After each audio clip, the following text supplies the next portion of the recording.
amis, bienvenue, welcome avec Taskiller85, j'espère que tout le monde va bien.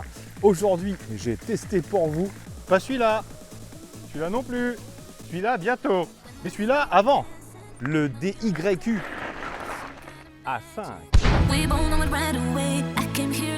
Alors, je vous l'avais dit, après le T14, toujours dans la série des petits vélos, des mini-vélos pliants pour camping-caristes par exemple, ou simplement pour les vacances, eh bien aujourd'hui on va voir le petit DYU. Alors est-ce qu'il est aussi fiable que le petit T14? Est-ce qu'il est aussi intéressant? C'est un petit peu ce qu'on va voir aujourd'hui parce que c'est vrai qu'ils se posent là tous les deux. Ils sont plutôt concurrents puisque là on est sur un produit qui va coûter un tout petit peu plus de 600 €. Je crois qu'il est à 629 €. Par contre, il a beaucoup plus d'options électroniques et un peu moins d'options suspensatoires. Donc, est-ce que ça vaut le coup ou pas? Eh bien, écoutez, c'est ce qu'on va voir aujourd'hui. On va s'arrêter dans un petit coin tranquille, là, juste avant la côte de mon travail. On va toujours, bien sûr, commencer les tests par cette fameuse petite côte. Hop! Et je vous explique tout de suite de quoi il retourne avec ce petit DYU. DYU, pardon, DYU. En tout cas, ça freine. Alors déjà, c'est la grande classe. Celui-ci, enfin c'est la grande classe. Ça, on va en reparler à la toute fin de vidéo, bien sûr. Tiens, vite fait, avant de commencer, cette vidéo fait partie du concours de Noël, vous le savez. Donc n'hésitez pas à laisser un commentaire sous cette vidéo si vous voulez tenter de participer et tenter de gagner un petit vélo, voire deux, voire autre chose. On verra ça à Noël. Donc ce petit vélo, vous ne pourrez pas le démarrer en appuyant sur un des boutons du petit compteur. Petit compteur LCD en monochrome, plutôt lisible avec 9 niveaux de luminosité. On va rentrer en détail un petit peu plus tard. Mais je vous dis, on ne peut pas le démarrer d'ici. Il faut absolument une des deux télécommandes fournies avec le petit engin.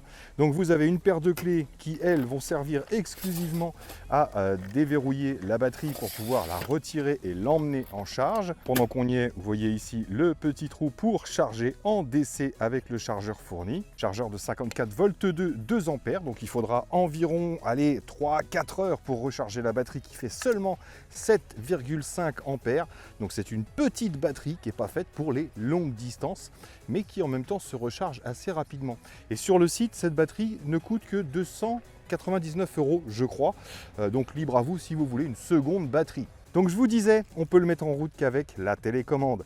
On a un bouton en haut ici pour déverrouiller le vélo, un bouton pour le verrouiller et lancer l'alarme, et un petit bouton éclair pour démarrer le vélo. J'appuie sur le cadenas ouvert ici, et là, j'éteins simplement le vélo. Il n'y a pas l'alarme. Si je veux mettre l'alarme, il faut que je clique sur le cadenas. Là, l'alarme est installée. Donc maintenant, si je veux voler mon vélo, on va tapoter simplement. Donc on a une première petite alarme. Maintenant, si je continue à vouloir le prendre, voilà, là il continue à... Oh là! Et le moteur freine. Donc j'ai une double alarme parce que je veux pousser et le moteur freine. J'ai du mal à le pousser, regardez. C'est la folie. Ça s'arrête un peu quand je le pose. Le moteur se déverrouille, mais dès que je continue à le déplacer, ça se réenclenche. Ça veut dire que si je ne le touche plus et sans toucher à la télécommande, il devrait s'arrêter tout seul. Ouais, voilà. Donc l'alarme reste en route tant qu'on veut le déplacer, et quand on veut le déplacer, non seulement ça sonne de plein de manières différentes, mais en plus la roue est freinée à l'arrière. Donc il va falloir absolument au voleur non seulement de courir vite, mais de soulever le vélo pour pouvoir courir vite. Donc je déverrouille l'alarme ici. Voilà, donc maintenant je peux le secouer dans tous les sens. Ici on a le bouton alarme directement, si j'appuie, ça lance l'alarme automatiquement. Et là, jusqu'à ce que je déverrouille, je pense, non, c'est juste une petite alarme.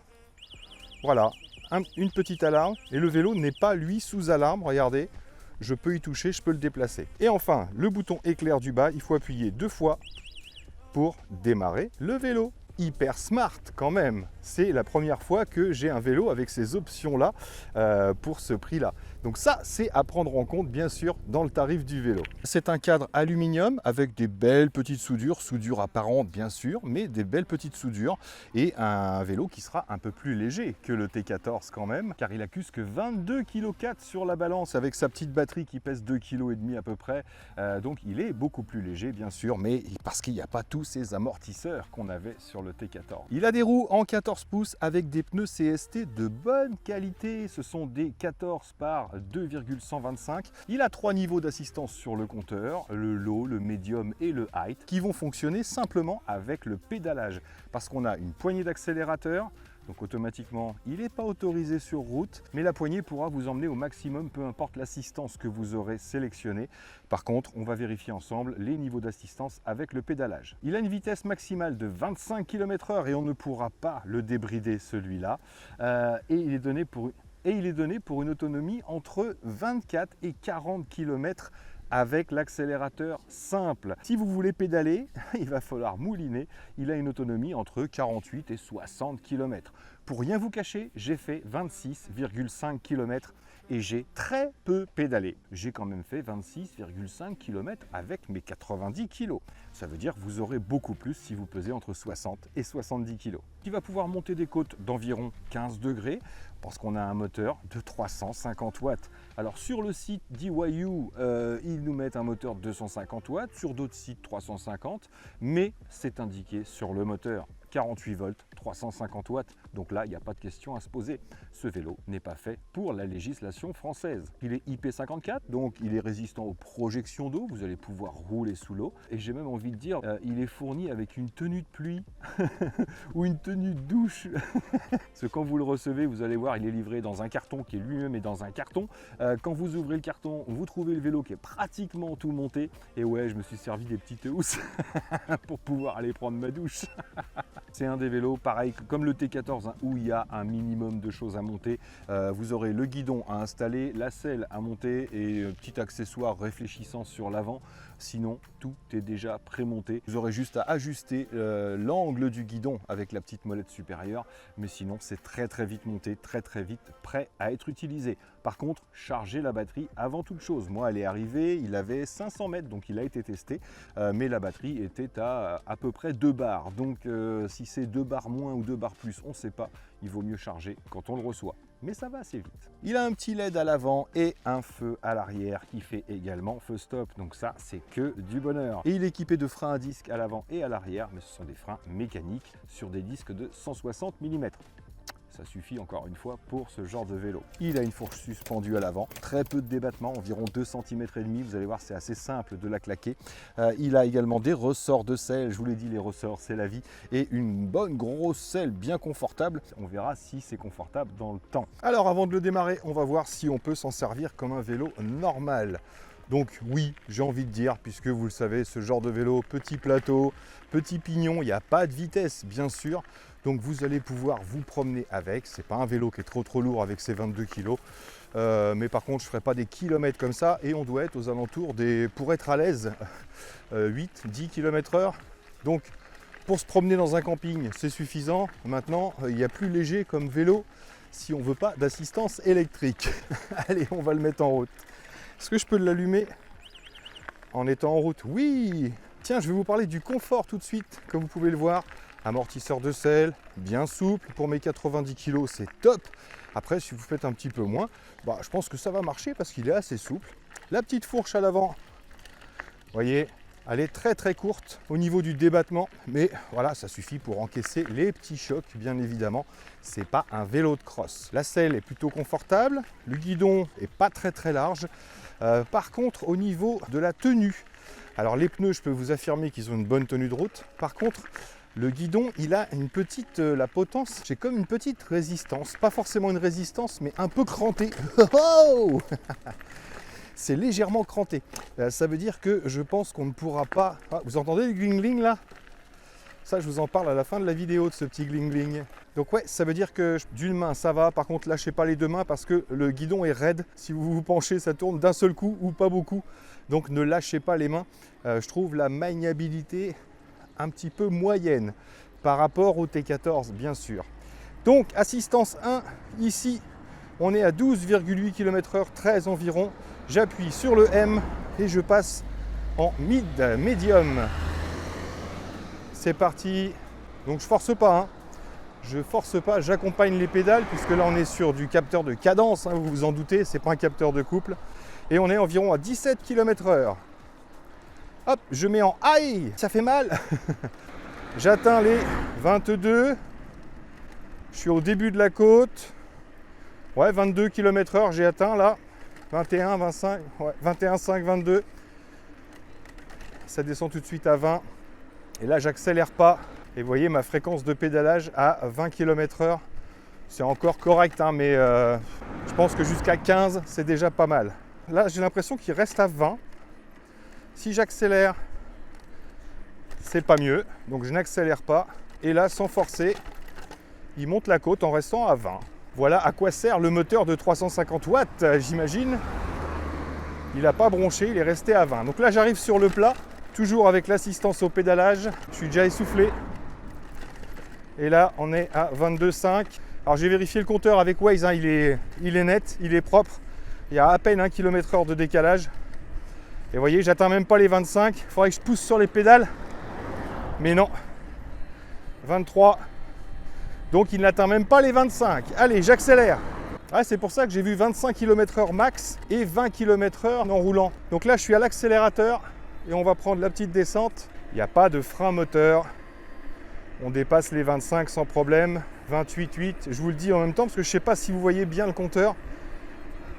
Et là, le régulateur s'est déclenché. Et oui, on a un régulateur sur ce vélo. Donc là, j'ai atteint les 30 km/h hein, sans souci. On va pouvoir faire demi-tour et se prendre la côte de mon travail à l'envers. Démarrage à l'accélérateur. Hop, je l'aide avec le pédalier. Là, je peux lâcher l'accélérateur. Il y a l'assistance au pédalage. Ça mouline, ça mouline.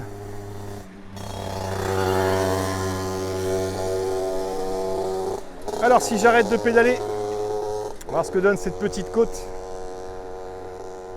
Donc là, vous voyez, dans cette petite côte là, 19 km/h sans pédaler, 18,7. Et là, je suis au plus fort de la côte, 18,8, 19. Ça va, ouais, il a un bon petit moteur. Donc ouais, je voulais dire, on ne peut pas le débrider celui-là. C'est impossible. J'ai supplié le fabricant de me donner l'astuce et il m'a dit, il n'y en a pas. C'est un peu ridicule hein, parce qu'il vend un vélo qui n'est pas autorisé sur les routes. Il aurait pu en profiter pour le débrider à 28-30, hein, un petit peu comme le T14. Mais bon, c'est vrai que sur un petit vélo comme ça, 20-22 km/h, c'est suffisant. Allez, on attaque la descente de la mort qui tue. Oh là là, ça fait gling-gling. Hein. Bon, je vous le dis tout de suite, le gling-gling, c'est la batterie qui bouge dans son logement. J'aurais pu faire quelque chose, mais je le ferai après. Donc, il y a des petits défauts qui sont graves et des petits défauts qui sont pas graves. Ça, c'est un petit défaut qui est pas grave parce qu'avec un petit bout de mousse ou en tordant légèrement la patte de la glissière de la batterie, on arrive à régler le problème. Mais c'est là quand on le reçoit. On va s'arrêter, je vais vous montrer le compteur. Ah, le régulateur, c'est pareil, hein. On ne peut pas le désactiver. Il est automatiquement bloqué au bout de quelques secondes de maintien à la même vitesse. On va s'arrêter au parc aux chèvres, même si les chèvres sont en vacances. Et pour désactiver le régulateur, bien sûr, soit le petit coup de frein, soit le petit coup d'accélérateur. Là, je vous montre le guidon vite fait. Donc on a un klaxon qui marche plutôt pas mal pour ce petit vélo. On a l'allumage des feux ici directement. Ça, c'est sympa, en direct, pas besoin d'aller toucher au compteur. Le petit déflecteur dont je vous parlais tout à l'heure. Le réglage ici pour l'inclinaison directe. Hop, pas besoin de dévisser tout le reste. Poignée en caoutchouc siliconé à peu près. Celle-ci ne bouge pas du tout. Par contre, celle-ci a bougé un peu. Donc vous connaissez le principe. Vous la sortez, vous enduisez de Coca-Cola et vous la remettez. Mettez pas de la colle forte, sinon vous aurez peut-être du mal à la retirer. Bref, elle bouge un peu, mais faut forcer un petit peu. Les leviers de frein sont plutôt corrects, rien à dire, réglables bien sûr et reliés au feu stop. Donc voilà notre petit compteur. Donc on a ici la vitesse en direct tout en haut, le nombre de kilomètres parcourus en tout. En bas, le mode ici Eco, Mid ou High. Et enfin, à droite, la barre de batterie sur 4 niveaux différents. Si vous appuyez sur la flèche du haut ici, vous allez passer à Trip, donc le nombre de kilomètres journaliers. Ici, le taux restant de la batterie. Et ici, c'est s'il y a un code d'erreur, ça va s'afficher ici directement. Je maintiens celui du haut et celui du bas. P01, c'est pour régler l'éclairage, le rétroéclairage du compteur. c'est le voltage de la batterie, vous n'y touchez pas. 10, c'est le temps de mise en veille, 10 minutes. P8, 14, c'est le diamètre de la roue. P09, 30, je ne sais pas du tout ce que c'est, mais ça ne change rien quand on le change. P10, c'est normalement ici qu'on change la vitesse. Vous pouvez monter jusqu'à 150 km/h, ça ne change rien.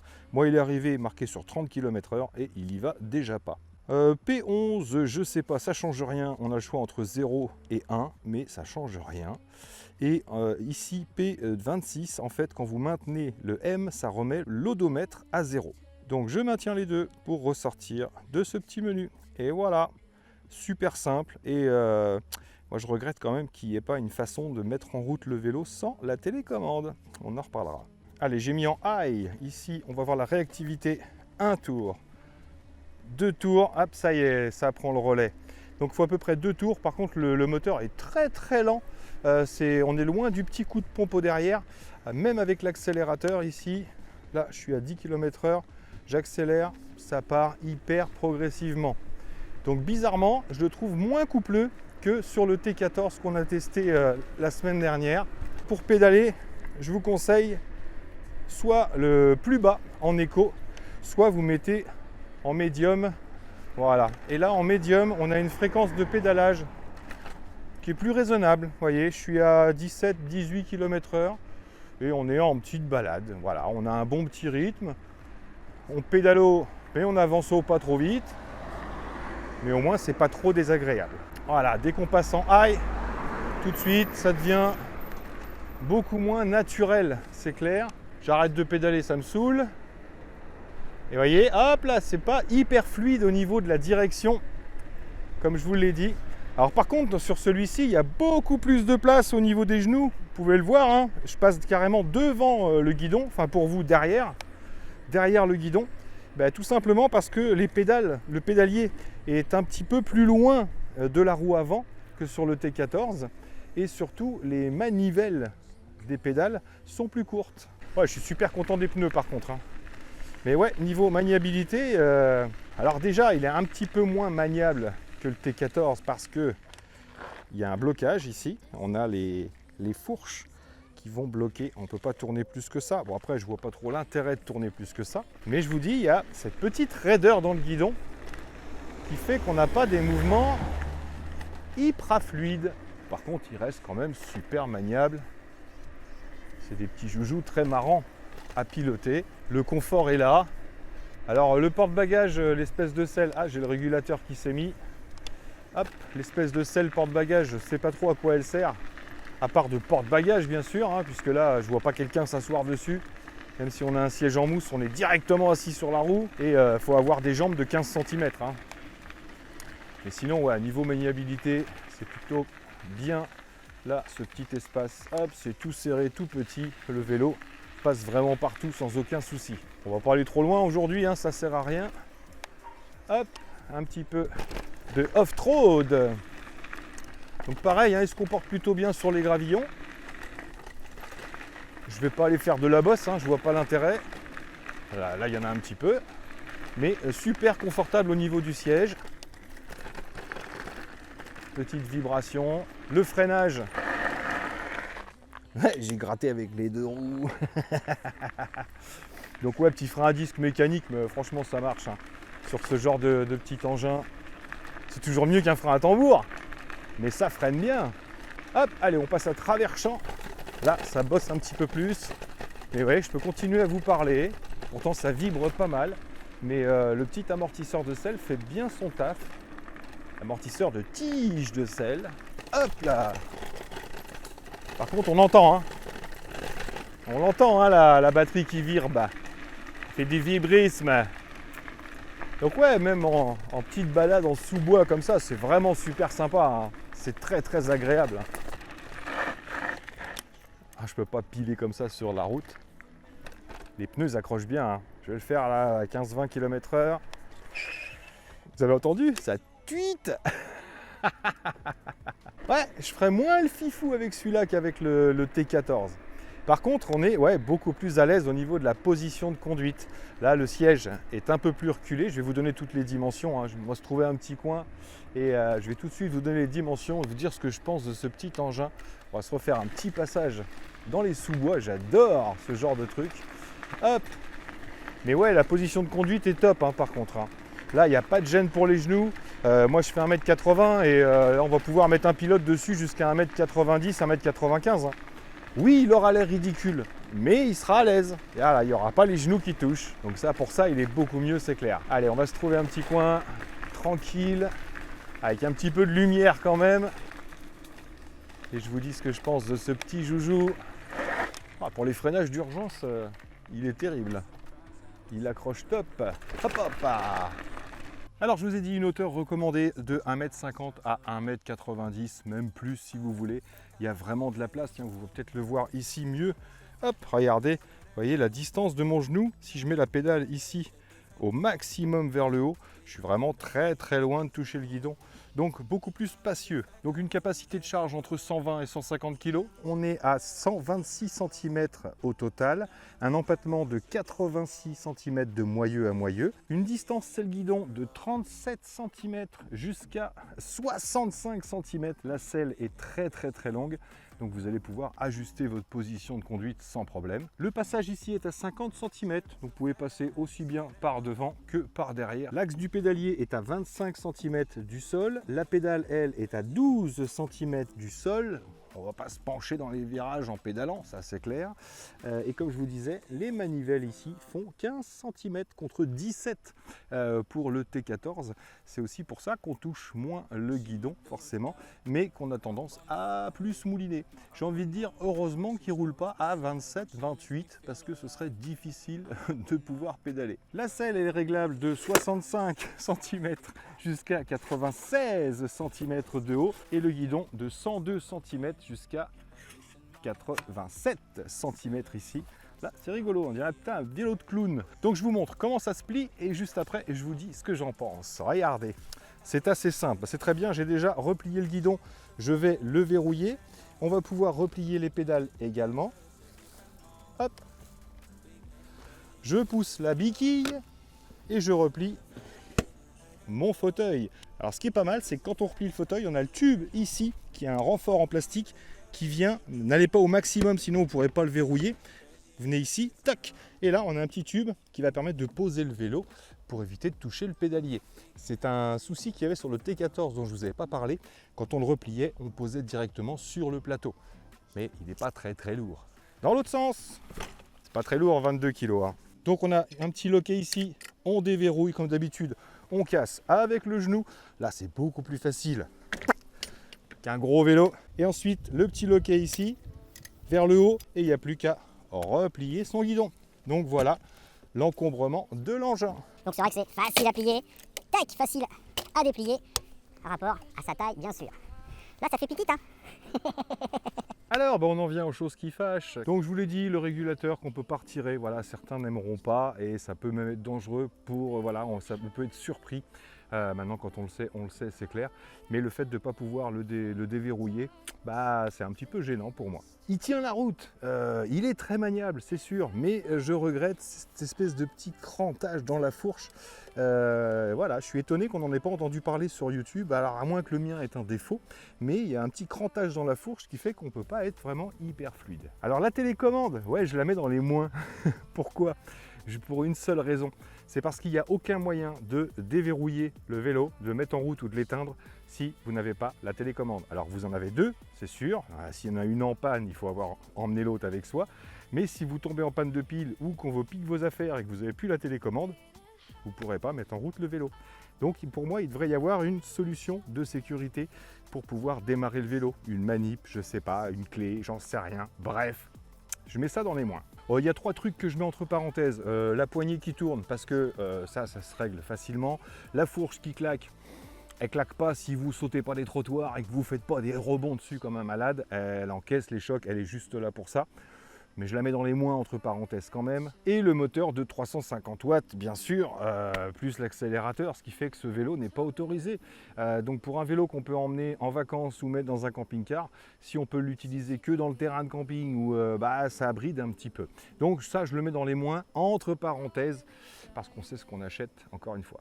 Alors ça, la batterie qui bouge. Vous entendez dire? Vous entendez dire? Ça bouge vraiment. Donc c'est ça qu'on entend et qui claque un petit peu.